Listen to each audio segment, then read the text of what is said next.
On se retrouve avec Bruno Skotnicki de chez Honda France qui nous a fait déjà visiter le stand. Mais là, on est, Bruno, devant de l'exceptionnel. Déjà, la moto dont est issu ce moteur, c'est la NR 750. C'est rare d'en voir. C'est rare d'en voir. Alors en France, on a dû en vendre 19. Voilà. Entre les années 92, c'était l'année de commercialisation, la première année de commercialisation, 92 à 94. Donc sur 2 années, on en a vendu 19 en France. Donc c'est très très rare. Il y en a eu un petit peu plus de vendus au Japon, mais c'est une moto qui a une très longue histoire puisque le développement a débuté dans les années 70 avec des NR 500. L'objectif de cette moto et de ce moteur était de concurrencer les moteurs 2 temps, donc qui étaient les uniques motorisations en Grand Prix à l'époque.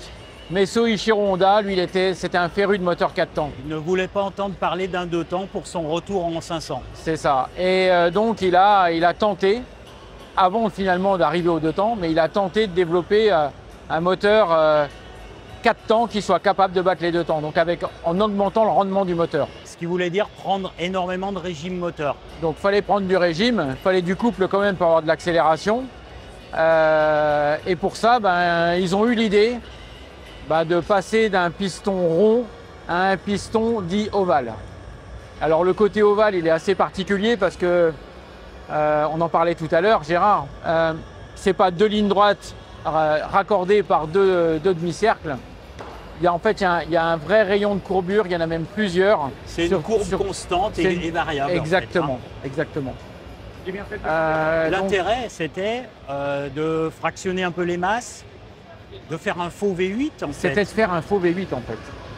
Donc sur un V8, on a une bielle par piston. Et là on a 2 bielles par piston parce qu'il faut soutenir. Le piston fait 101 mm sur sa cote la plus grande. Donc il y a 2 bielles en titane en dessous. Donc déjà à l'époque, voilà, on est début des années 90, des bielles en titane, ça courait pas les rues. Et en fait, l'idée c'était donc de le transformer en V8. Mais le fait d'augmenter la largeur, ça permettait de réduire la course pour avoir ce régime. Donc le moteur, il a 40 et quelques millimètres de course seulement. Donc c'est très court pour un 750. Et ce qui lui permettait de prendre plus de 17 000 tours. Et ça permet aussi de mettre énormément de soupapes. Et on le voit, il y a 8 soupapes. Alors après, il faut le remplir ce cylindre. Voilà, le rendement. Exactement. Donc là, on voit la taille des soupapes. Donc les diamètres des tiges de soupape font 3 mm et demi seulement, donc c'est très petit, c'est ce qu'il y avait de plus petit qui puisse exister.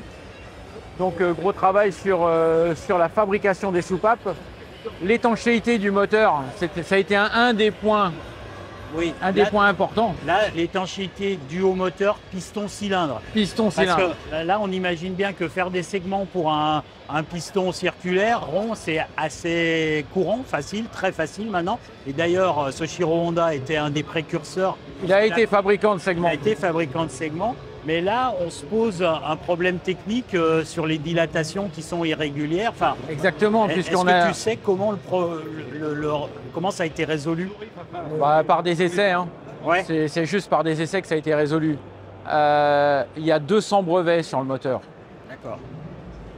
Et effectivement, la fabrication des segments, c'est ce qui a été le plus compliqué. La mise au point pour l'étanchéité, c'est ce qui a été le plus compliqué.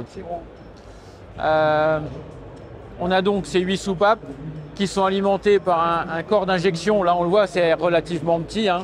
Alors, il faut savoir que la NR a couru en compétition une fois, aux 24 heures du Mans, en 87. Donc, elle était en tête de la course. Avec un journaliste, je crois. Il y avait un journaliste français, ouais. Donc Gilbert Roy. Oui. Et il y avait un pilote japonais et un pilote australien. D'accord. Et alors, malheureusement, ils ont abandonné. Ils étaient en tête. Ils ont abandonné. Donc, ça démontrait le potentiel de la moto. La performance de la moto était énorme. Et malheureusement, sur une vis de bielle mal serrée, la course s'est arrêtée. Okay. Mais voilà. Et c'est ce qui a fait peur à tous les constructeurs de moteurs, en fait. C'était de voir Honda arriver avec cette motorisation en 750. Et le piston ovale a été interdit par les différents règlements, que ce soit en automobile ou en moto. ils ont interdit le piston ovale parce que là, il y avait une longueur d'avance Voilà. extrêmement importante. Ça aurait été une catastrophe pour la concurrence en fait. Exactement. Hein. Ok. Donc là, on est bien sur un 750. Exactement. Les études de départ se font sur un 500. Ouais. Le 500, ça n'a pas suffi. Hein. Non, ça n'a pas suffi, Elle avait mais même un surnom un peu rébarbatif chez les Anglais. la Never Ready. Never Ready pour Ouais. NR parce que même en qualif, c'était difficile. Hein. Ouais. Et là, donc, déclinaison au final sur route avec plusieurs centaines de véhicules. Ouais. Est-ce que tu te rappelles du prix de Ouais, la bien moto? sûr. Je me rappelle comme c'était hier. Je suis en fait, 92, c'était ma première année en tant que formateur technique chez Honda. Donc voilà. Donc j'ai connu l'arrivée de la NR. D'accord. Et c'était 365 000 francs, Ok. le prix de vente de la machine. C'était comparable à rien d'autre sur le marché. Ah, rien d'autre. Ok. Et on dit que le commissaire Moulin en avait acheté une. Est-ce que ça te Yves parle? Régnier avait une NR. Mais dans beaucoup d'épisodes de la série, on le voyait arriver avec cette NR, c'était une VFR qui était maquillée. D'accord. Voilà, Parce que pour la petite histoire. on peut estimer que c'est une folie de rouler avec cette moto. Ouais, c'est stressant. Moi, j'ai eu l'occasion de rouler avec, c'est stressant en fait. Quand on sait ce qu'on a entre les mains, on se dit que la coque en carbone, donc qui est une monocoque en fait, qui supporte la selle qui va jusqu'à, on appelait ça la crevette en fait, ça valait à l'époque 100 000 francs. Donc 15 000 euros sans parler de l'inflation. Je crois me rappeler aussi que la bulle était traitée Titane. titane et qu'elle coûte une fortune. Et c'était Ouais. un revêtement qui correspondait à ce qu'on avait sur les bulles d'avion, c'est ça? Exactement, exactement. Ouais. Bon, ben écoute Bruno, merci. J'espère que tous les spectateurs qui sont sur le salon du deux roues, c'est quand même le 30e anniversaire, auront l'occasion de voir cette pièce qui est quand même rare. Apprécieront ça. Ouais. Oui, il le faut. Merci, à bientôt. Merci.